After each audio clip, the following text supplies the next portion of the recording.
তাফসিরে আছে। উনি ছিলেন একদম কালো রঙের সাহাবী, সহজ সরল সাহাবী।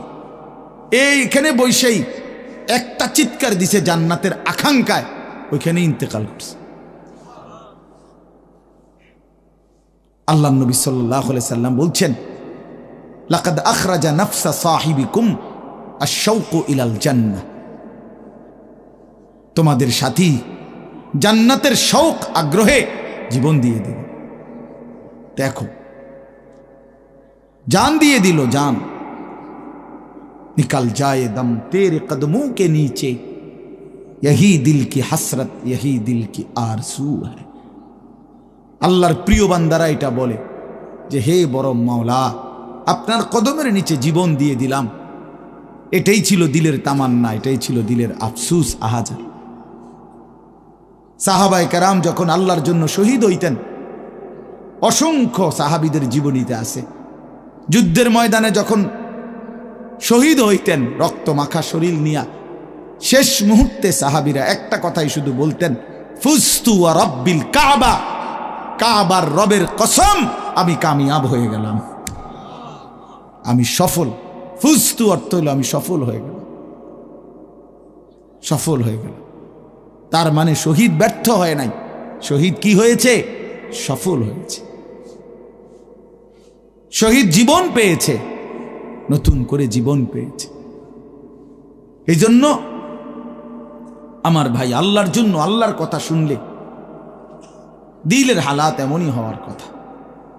হাদিসের মধ্যে আছে, হযরত আব্দুল্লাহ ইবনে মাসউদ রাদিয়াল্লাহু তাআলা আনহু তিনি বলছেন যে একদিন নবীজি আমাকে বলছেন কোরআন শরীফ তেলাওয়াত করে শুনাইতে, নবীজিকে শুনাইতে। হযরত আব্দুল্লাহ ইবনে মাসউদ রাদিয়াল্লাহু তাআলা আনহু বলেন, আমি সূরা নিসা, এই সূরার প্রথম 40টি আয়াত এক টানা নবীজিকে মাথা নোয়ায়া আদবের সাথে নবীজিকে শুনাইতেছিলাম। 40টা আয়াত পর্যন্ত যখন তেলাওয়াত করলাম, হযরত আব্দুল্লাহ ইবনে মাসউদ বলেন, নবী সাল্লাল্লাহু আলাইহি সাল্লাম তখন বলেন, হাসবুকাল আন, এখন থামো। তো 40 আয়াত পরে যখন আমি থামলাম, হযরত আব্দুল্লাহ ইবনে মাসউদ বলেন, ফালতাফাত্তু ইলাইহি, আমি নবীজির দিকে চোখ তুলে তাকালাম, ফাইদা আইনাহু তাদরিফান, তিনি বলেন আল্লাহর কসম আমি দেখতে পাইলাম আল্লাহ নবী সাল্লাল্লাহু আলাইহি সাল্লামের দুই চোখ দিয়ে অঝরে পানি ঝরছে। তিনি বহুতক্ষণ ধরে কাঁদতেছেন। তাইলে এই ছিল রাসূলুল্লাহ সাল্লাল্লাহু আলাইহি সাল্লামের হালাত, এই ছিল সাহাবায়ে কেরামের হালাত। আল্লাহর কথা শুনলে নবী নিজেও কাঁদতেন, সাহাবায়ে কেরামও কি করতেন? কাঁদতেন। প্রিয় ভাই আমার, বন্ধু আমার, আমরা মুসলমান। আমি এই কথাটাই শুরু করছিলাম, গাফেল বঞ্চিত হয়, খামখেয়ালি মানুষ, খামখেয়ালি। আর কেন নামাজ পড়ি না, আর কি পড়ি না, মসজিদে যাইতে না, ভাল লাগতেছে না, কেরুম লাগতেছে, কি জানি কেরুম জানি লাগতেছে, কেরুম লাগতেছে, এরুম আরি কেরুম, পাগল কোথাকার বেটা, কেরুম লাগতেছে, এইটাও কই তারস না, তুই তো একটা অপদার্থ মানুষ বেটা, এটা কোনো কথা হইল? এই জন্য বললাম, মানে আসল কথা হইল গাফেল, খামখেয়ালি। কোরআন শরীফে আছে, যত লোক জাহান্নামে যাবে, আল্লাহর কসম ভাইয়া শোনো, যত লোককে আল্লাহ জাহান্নামে ফেলবে, আল্লাহ কোরআনে স্পষ্ট বলছে সবগুলোর পরিচয় হলো উলাইকা হুমুল গাফিলুন, এগুলো গাফেল। কোরআন শরীফের আয়াত, উলাইকা হুমুল গাফ, ওয়ালাকাদ যারানা লি জাহান্নামা কাসীরাম মিনাল জিন্নি ওয়াল ইনস, আমি অসংখ্য অগণিত জিন আর মানুষ দিয়ে জাহান্নামকে পূর্ণ করব।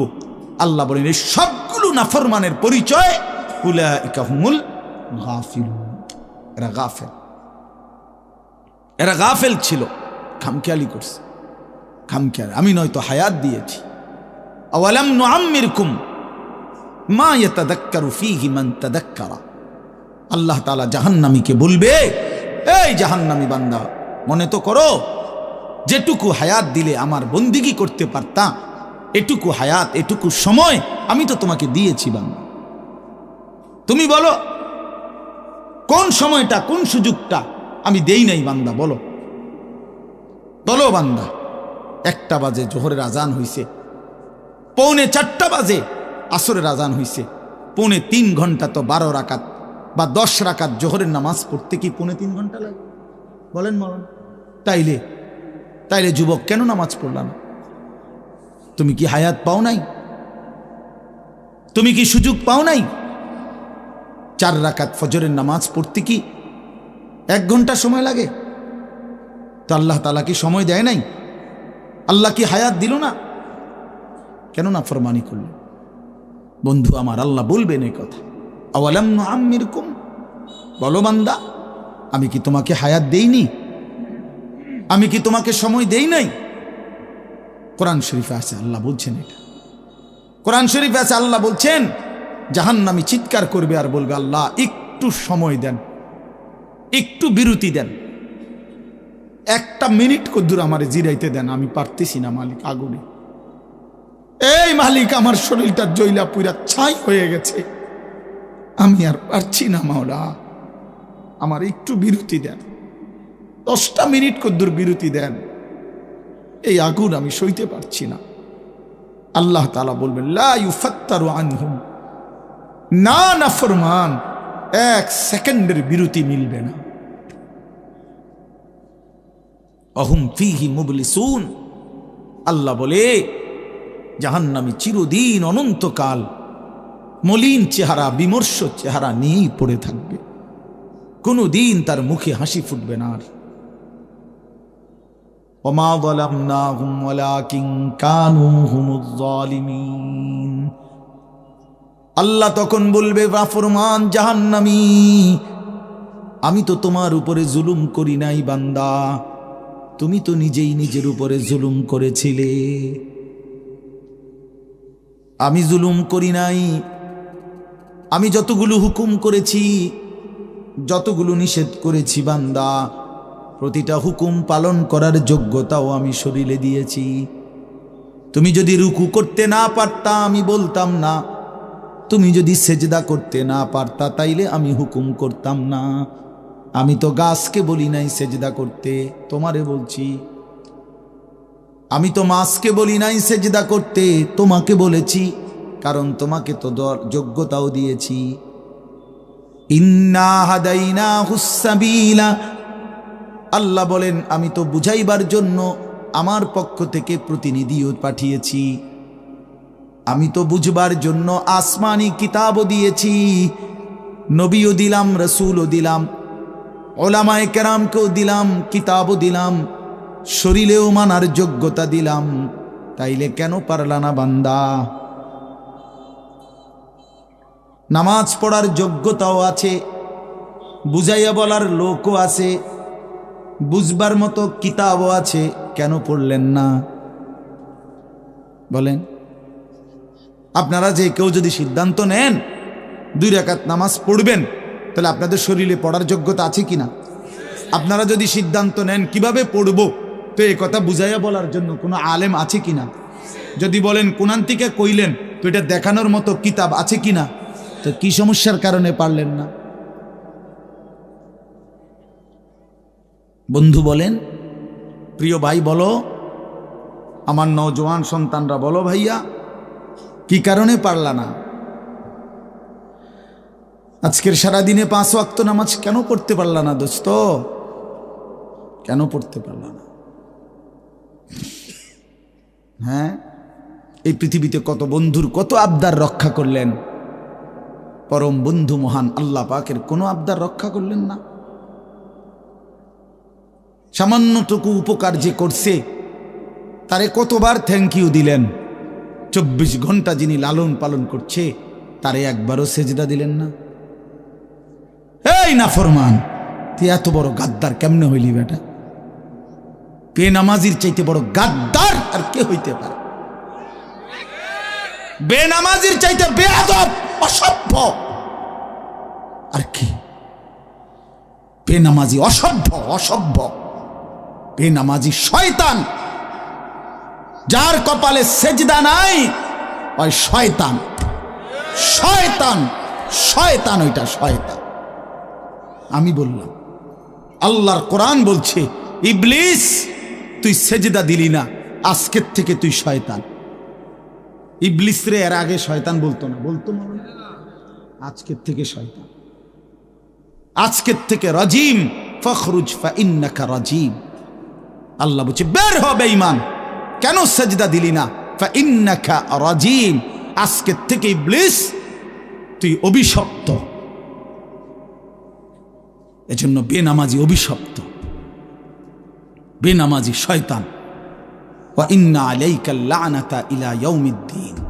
আল্লাহ বলছে ইবলিস তুই আমারে সেজদা দিলি না, তো মনে রাখিস আজকের থেকে নিয়ে ইসরাফিলের ফু পর্যন্ত, কিয়ামত পর্যন্ত তোর উপরে আমি আল্লাহর লানত। এটাই তো তর্জমা নাকি? কিয়ামত পর্যন্ত তুই নাম বেঈমানের উপরে আমি আল্লাহর লানত। এই জন্য বেনামাজি মনে রাখো, এই যুবক তোমরা যারা নামাজ পড়ো না, তোর উপরে আল্লাহর লানত, আল্লাহর লানত, তোর খোদার গজব তোর উপরে, মনে রাখিস। বলে না আমি ভাত খাই, ভাত, হ্যাঁ ভাত জন্তু জানোয়ারও খায়। আমি তো ঘুম যাই, ঘুম কুত্তাও যায়, কুকুরও খায়, কুকুরও পেশাব পায়খানা করে, কুকুরেরও যৌন চাহিদা পূরণ হয়, এই জন্য কুকুরেরও বাচ্চা কাচ্চা হয়। এটা কোনো অবাক কিছু না। আপনি ভাত কতটি খান আর ঘুম যান আর পেশাব পায়খানা করেন আর লজ্জাস্থানের চাহিদা পূরণ করেন, এরই নাম যদি জীবন হতো, তাই জানোয়ারের সাথে তফাৎ কি? বলেন না কেন? জন্তু জানোয়ারের সাথে আমাদের জিন্দেগির তফাৎ কোথায় ভাইয়া? কি ব্যস্ততায় পড়ে গেলেন এই বাবারা, বন্ধুরা আমার, কি ব্যস্ততায় মালিককে সেজদা দিতে পারলেন না? মা সালাকাকুম ফি সাকার ক্বালু লাম নাকু মিনাল মুসাল্লিন। আল্লাহর ফেরেশতা জাহান্নামীকে বলবে, হে জাহান্নামী বেঈমান, কে তোকে জাহান্নামে কেন নিয়ে আসলো? কেন আসলি জাহান্নামে? বন্ধু আমার শোনো বন্ধু, আল্লাহর কোরআনে আল্লাহ বলেন জাহান্নামী বলবে ক্বালু লাম নাকু মিনাল মুসাল্লিন, ফেরেশতা ভাইয়া কারণ আমি নামাজি ছিলাম না, এজন্য জাহান্নামী হলাম। ওয়াইলুন ইয়াওমাইদিল লিল মুকাদ্দিবিন ওয়া ইযা ক্বিলা লাহুমুর কাউ লা ইয়ারকাউন। বলে সমস্ত মিথ্যাবাদী নাফরমান পাপী, সেদিন মনে রেখো হাসরের ময়দানে তোমাদের জন্য জাহান্নাম। যদি বলেন কেন, আল্লাহ বলেন ওয়া ইযা ক্বিলা লাহুমুর কাউ লা ইয়ারকাউন, বারবার তাকে বলা হয়েছে নামাজের জন্য, রুকু করতে, সেজদা করতে, নাফরমান আমি আল্লাহকে সেজদা করে নাই, নামাজ পড়ে নাই, রুকু করে নাই। এজন্যে এই সরাসরি কোরআনের আয়াতে আল্লাহ বলেন কাল্লা ইদা বালাগাতিত তারাকি ওয়া কিলা মান রাক ওয়া যান্না আন্নাহুল ফিরাক ওয়ালতাফাতিস সাকু বিস-সাক ইলা রাব্বিকা ইয়াওমাইদিনিল মাসাক ফালা সাদ্দাকা ওয়ালা সাল্লা। আল্লাহ বলেন, আল্লাহর নবীর জবানে নবীজি বুঝাইছেন এই তাফসিরে, নবীজি বলছেন উম্মত, কোন নাফরমান পাপীর জান কবজের সময় মালাকুল মউত আজরাইল তার রুহুটা তার কলিজা থেকে একটা টান দিয়ে ছিঁড়ে ফেলবে।